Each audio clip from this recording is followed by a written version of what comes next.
ここはアジア最大のスラムとして有名なダラビ。この街を実際に歩いてみると、貧困の風景ではなく、そこにあったのは想像と違った凄まじい活気でした。約 2.1 平方キロメートルの土地に推定70万人以上が暮らすこの町は、巨大なリサイクル産業や縫製工場がひしめく一つの巨大な経済圏です。下水の匂いがするわ。わお。年間売上は推定10億ドル、日本円で約1500億円規模の市場規模になります。路地の奥を覗くと、幅わずか50センチほどのスペースで黙々とミシンを動かす男性たちの姿がありました。これもう狭さが、片腕が1本、ほら。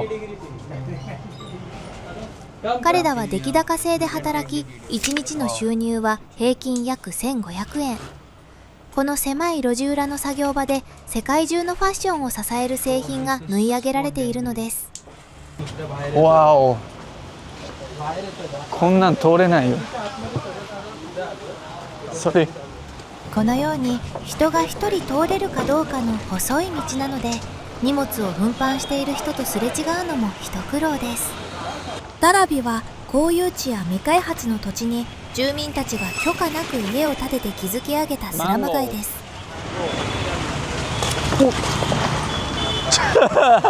そのため、しっかりとしたコンクリートの蓋を設置するという発想自体が行政側にはありません。すごい。落とし穴がいっぱいあったわ。次は世界で最も並ぶと言われるトイレを見に行きましょう。ダラビにおけるトイレ問題は、わずか数十個の個室を1000人以上の住民が共有しており、特に毎朝の混雑時には長い列が日常風景となっています。はい、トイレを見せてもらえますということで、ちょっと見に行ってみましょう。わお、5ルピー。5ルピー。5ルピー。Washing hands. Okay.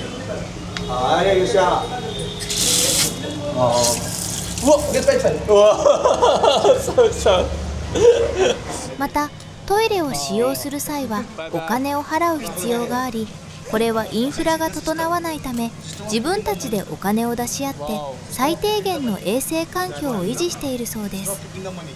街を散策していると、少年たちが楽しそうにクリケットをやっていました。なんと参加させてもらえるそうです。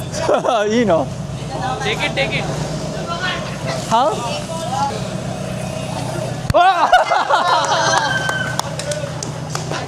そう、センスがない。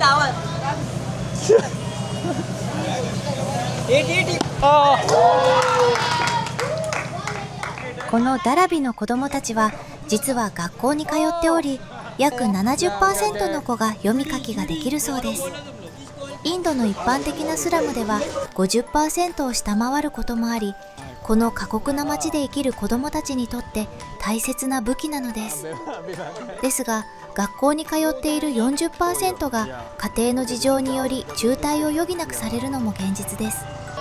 それでもなお、子どもたちは前向きで、彼らの表情には曇りがありません。私たちが想像している以上に人生を謳歌しているように見えました。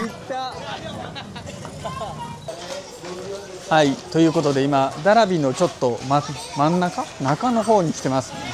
かなりカオス。さらに奥へ進むと、一軒の家に案内されました。室内は狭く、とても人が住める環境ではありません。奥行き4メートル、幅 1.5 メートルほどの限られた空間に、調理場と材料、さらには日用品までもが所狭しと並べられていました。この男性はここでパニプリを作り販売しているそうです。衛生面には不安が残りますが、商品を売りに出る以外、この場所が彼の職場であり、生活のすべてだそうです。Towers right now all living in slums. It was a very big slum area which is now from so many years the people are trying to develop their homes, develop their places. So 彼曰く、この辺りに暮らす人々の多くはかつてスラムから這い上がってきた人たちだそうです。必死に働き、わずかな可能性をつかみ取った者だけが今の安定した暮らしを手に入れました。現在、あの巨大なスラムダラビでも再開発の計画が進んでいますが、その変貌を彼らはどう見つめているのでしょうか。一方でムンバイの別の一面には、アジア随一の富豪たちが邸宅という名の高層ビルに住まう現実があります。今行ったところがムケシュ・アンバニっていうエリアで、アジアで最も高いと言われている個人住宅です。あれ個人住宅ですごいよね。今の時価総額は46億ドルって言われてるらしい。本当にインドにあんな金持ちが住んでるとは思えないよね。ダラビとかめちゃくちゃさ、1日さ1500円で一生懸命働く人もいれば、ここには2000億円以上の家を持ってる人もいるんだよ。不思議だよ、この国。この街は本当に格差がやばい。この街で繰り返されるあまりにも残酷で、しかし抗いがたい格差の現実。その光と影のあまりの落差に言葉を失うほかありませんでした。